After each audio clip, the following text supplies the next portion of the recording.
বেচছস? জোরে কও। কাগর নাম ঠিকানা জানাস? জোরে কও। কার মাধ্যমে বেচছস? হ্যাঁ রিয়াল খাই? তোর সাথে কেউ ছিল না? কয়দিন আগে বেচছস? বিশুদ্ধ ধরে বিক্রি করে কি কি কিনছেন? কি কি নাম বলেন? কি নাকের গয়না? জোরে কোন? আর কি মোবাইল কত টাকা নিছে? হ্যাঁ বাকি টাকা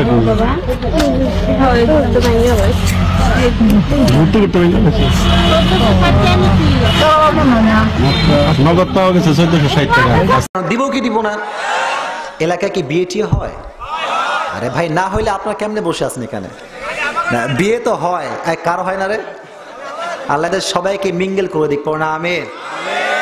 তাহলে বিয়ে যখন হয় দেখবেন যে এখনকার বিয়েগুলো ডিজে গান ছাড়া বিয়েই নাকি হয় না। ছি ছি ছি ছি ছি ছি ছি। বিয়েটা হালাল না হারাম? আর গানটা হালাল না হারাম? হালালের সঙ্গে হারাম মিশে গিয়েছে। আর যারা বিয়ে বাড়িতে গান বাজাচ্ছে এরা কিন্তু 5 ওয়াক্ত নামাজি ভাই। যেই মেয়ের বিয়ে হচ্ছে এর বাবা এলাকার মসজিদে 5 ওয়াক্ত নামাজ বা জামাত আদায় করে। তো হুজুর বলতেছে মুরব্বী সাহেব আপনার মেয়েটার বিয়ে দিচ্ছেন হালাল কাজে, এই গানটা কেন বাজাচ্ছেন? তো মুরব্বী বলে হুজুর বয়স একটু কম করুক করুক করুক।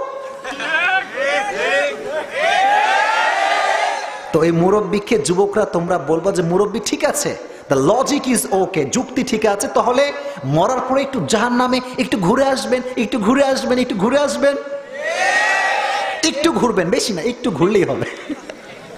তখন দেখবেন মুরব্বী বলবে তোর মতো শত্রু আমার কেউ নাই। আসলে কি সে শত্রু না বন্ধু? বলেন না শত্রু না বন্ধু? এজন্য আজকে এখানে নিয়াত করতে হবে যে এলাকার কোনো বিয়েতে কোনো প্রকার গান বাজনা, বলেন বলেন আরো জোরে, যিনি এলাকার খতিব সাহেব আছেন উনি মেম্বারে উঠবেন, উঠে বলবেন আমার এলাকায় যারা বিয়ের বাড়িতে ডিজে গান বাজাবে তাদেরকে আমরা সামাজিক ভাবে বয়কট করে দেব ইনশাআল্লাহ। দেখি কে গান বাজায়, দেখি এবার কে বাজায় দেখি। ওর যদি ভয় থাকে ও ডিজে গান 14 মাইল দূরে রেখে আসবে, ঠিক না বলেন? উবাই ইবনে কাব বললেন এটাই তাকওয়া। হালালও আছে, বলেন না হালালও আছে হারামও। আমরা হালালকে ধরবো, হারাম থেকে বেঁচে থাকবো। রাজি আছেন ইনশাআল্লাহ? মাশাআল্লাহ। এখানে মুরব্বীরা খুব মনোযোগী মাশাআল্লাহ। অনেক এলাকায় মুরব্বীরা ঘুমায়, এমনি ঘুমায়। আমি ওয়াজ করি দেখি মুরব্বীরা ঘুমাইতেছে ঘুমাইয়া। তো মাশাআল্লাহ এখানে মুরব্বীরা খুব সজাগ, শেষ পর্যন্ত থাকবেন, ঠিক আছে ইনশাআল্লাহ? This is the first definition, এটা প্রথম সংজ্ঞা। সেকেন্ড ডেফিনেশনটা কি? তাকওয়া কাকে বলা হয়?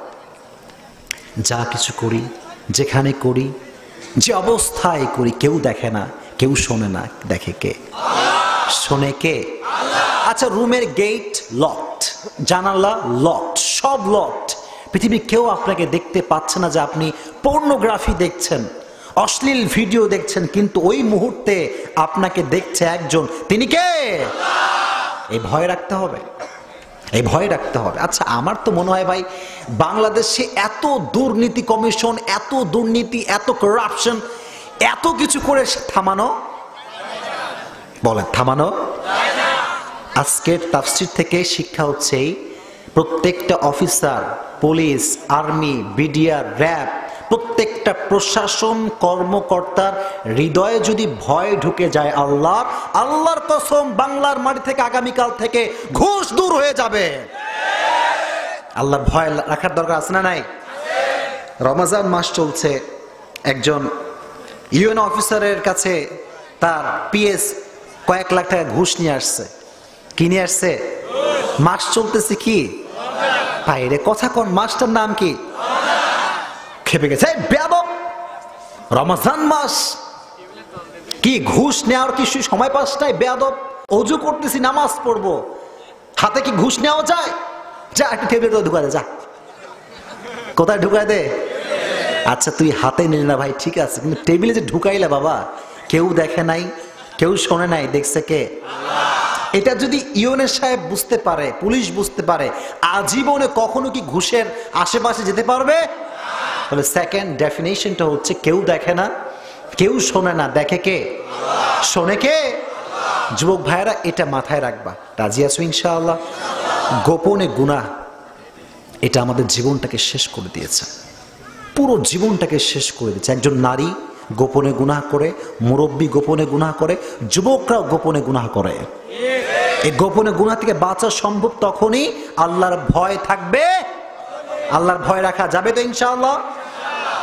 ওমর ফারুক রাদিয়াল্লাহু তাআলা আনহুর নাম আপনারা শুনছেন সবাই? শুনছেন কি শোনেন নাই? উনি কি সাধারণ মানুষ নাকি অসাধারণ মানুষ? অসাধারণ মানুষ। আল্লাহর ভয় কারে বলে ভালো করে শোনেন। ওমর ফারুক অর্ধজাহানের খলিফা ওমর গভীর রাতে বের হয়ে যায় কেমন অবস্থা রাজ্যের দেখে বেড়াবার জন্য। একদিন ওমর রাদিয়াল্লাহু তাআলা আনহু বের হয়েছেন বাসার থেকে, হঠাৎ করে একটি বাসার সামনে থেমে গিয়েছেন। খেয়াল করে দেখেন মা এবং মেয়ে কথা বলছে। মা এবং, বলেন, মা এবং মা তার মেয়ের কাছে একটা দুধের পেয়ালা নিয়ে আসছে। তাকওয়া কারে কয় ভালো করে বুঝবেন। বলতেছে, দেখ দুধ নিয়ে আসছি, এখানে এখন তুই পানি মিশাবি। কি মিশাবি? সিরাজগঞ্জের মানুষ কম তো, দুধে পানি মিশানো এটা কি ভালো কাজ না খারাপ কাজ? এটা কি কোনো লজিক্যাল কাজ হতে পারে? দেখেন মেয়ে কি কয়। মেয়ে বলে যে, মা তুমি কি জানো না যে রাজ্যের পক্ষ থেকে ওমর ফরমান জারি করেছে রাষ্ট্রের কোন মানুষ দুধের সঙ্গে পানি মিশাতে? হে মা কয়, তুই কি পাগলি? ওমরের 14 গোষ্ঠীর কেউ এখানে নাই, ওমর আছে না নাই? বলেন, ওমর গেটের পাশে আছে না নাই? Omar just he is waiting, অপেক্ষায় আছে যে মেয়েটা কি বলে। ওমর সব শুনতেছে পাশ থেকে। তো মেয়েটা বলল যে, মা ওমর নাই, রাজ্যের কেউ নাই, প্রশাসন নাই, পুলিশ নাই, বিডিআর নাই, র্যাব নাই, তবে এই গভীর অন্ধকার রাতে যদি আমি দুধে পানি মিশাই, আমাকে কেউ না দেখলেও দেখে কে? That is the definition of তাকওয়া। ওমর এটা শুনে গেটের বাহির থেকে ঠাস করে কেঁপে উঠছে। কিরে, যুবতী মেয়ের মাঝে এতটা আল্লাহর ভয়! অবাক হয়ে গিয়েছে ওমর। সোজা বাসায় ফিরে আসছে, এসে ছেলেকে বলছে, হে আব্দুল্লাহ ইবনে ওমর, হে আমার সন্তান, তুমি কি বিয়ে করবা? এই যুবকগুলো যারা আছে না, এদেরকে যদি আব্বা কোনোদিন ভুলে একবার কয়, বলে আব্বা আমি এক পায়ে রাজি,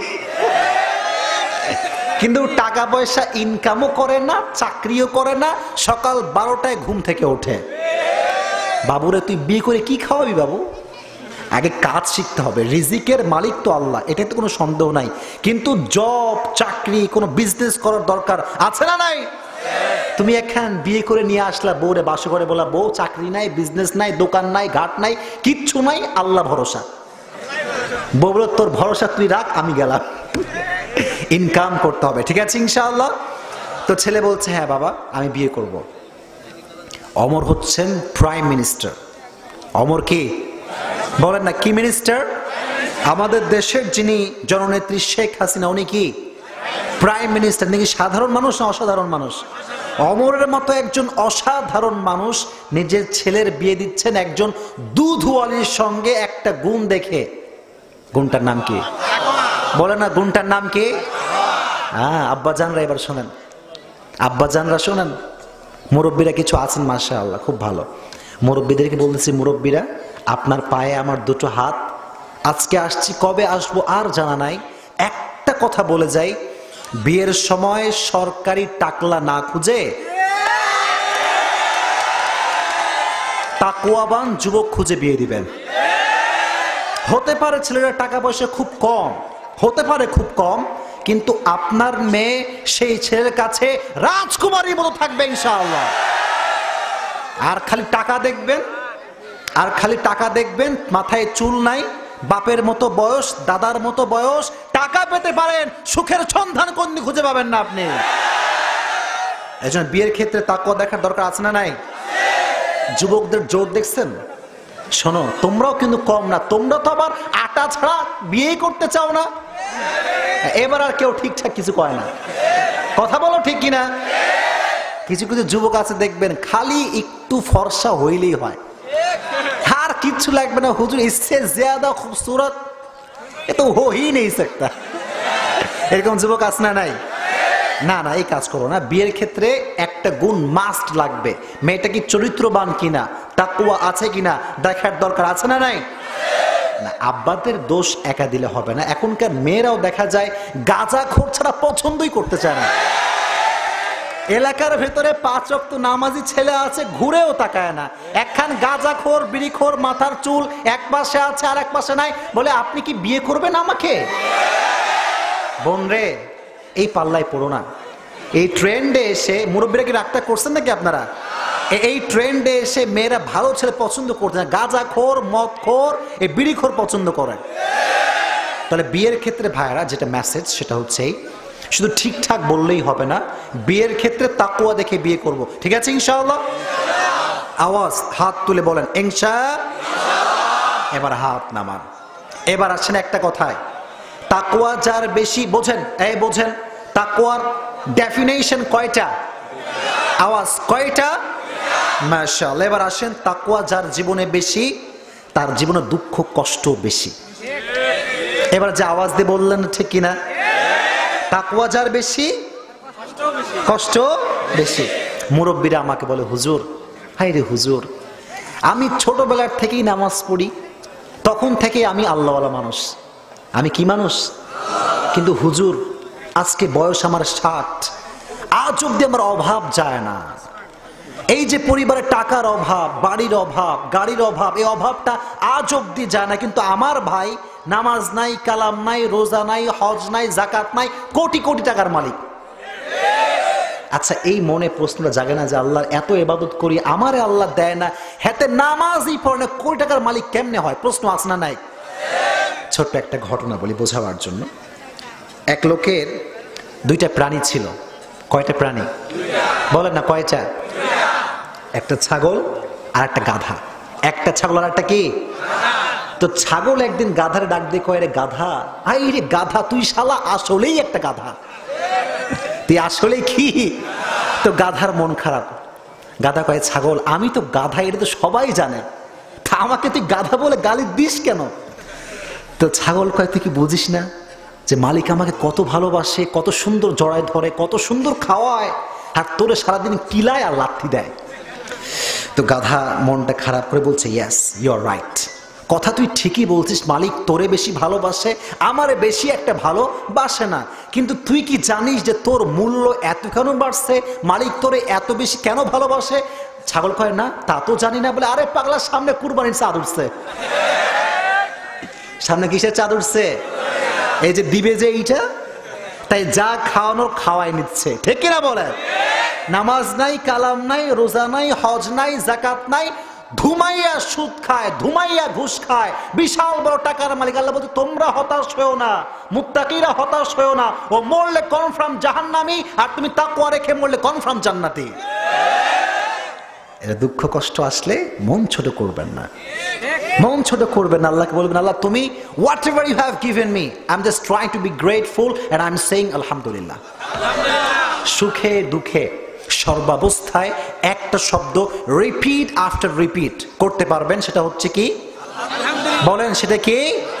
এই শব্দ যে যত বেশি বলবে তার জীবন তত বেশি সুখময় হয়ে যাবে। আচ্ছা, সুখী হতে চান কে? দেখি হাত তোলেন। হতে চান তো ইনশাআল্লাহ? আচ্ছা আচ্ছা, হাত নামান। একটা ফর্মুলা, জীবনে পান আর না পান, জীবনে কিছু হারান কিংবা না হারান, জীবনের সবকিছু মিলুক কিংবা না মিলুক, সর্বাবস্থায় একটা শব্দ আপনার মুখে জারি থাকবে, আল্লাহ আলহামদুলিল্লাহ। এটা যে বলতে পারে, আল্লাহর কসম, তার মতো সুখী ব্যক্তি আর কেউ হতে পারে না। আরে জীবনের দুঃখ কষ্ট তো এই জায়গাতে পাইলাম না কেন? কষ্ট তো এই জায়গাতেই। তো এখানে যদি ভাবতে পারে যে পাইনি মানে সিদ্ধান্ত কার? পেয়েছি মানে সিদ্ধান্ত কার?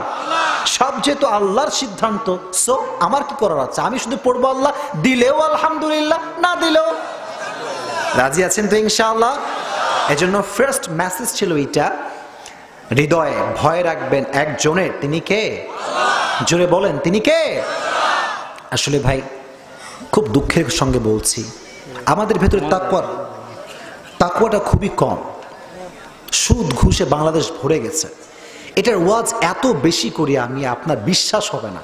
প্রতিটা মাহফিলে সুদের বিরুদ্ধে কথা বলি, ঘুষের বিরুদ্ধে কথা বলি, কিন্তু যেই মসজিদে নামাজ পড়ায় দেখা যায় ইমাম সাহেব সুদের বিরুদ্ধে কথা বলে, সভাপতি সাহেব ঘুষখোর সুদখোর। কে আছে না নাই? এজন্য রাষ্ট্রের পক্ষ থেকে একটা প্রিপারেশন নিতে হবে যে ঘুষ থাকলে অপরাধের একটা শাস্তি আছে না নাই। এটা যখন থাকবে দেখবেন ঘুষ সহজে কেউ খাবে। এজন্য আজকে আমরা তাফসীর থেকে ফার্স্ট যে মেসেজটা পেলাম, হৃদয়ে ভয়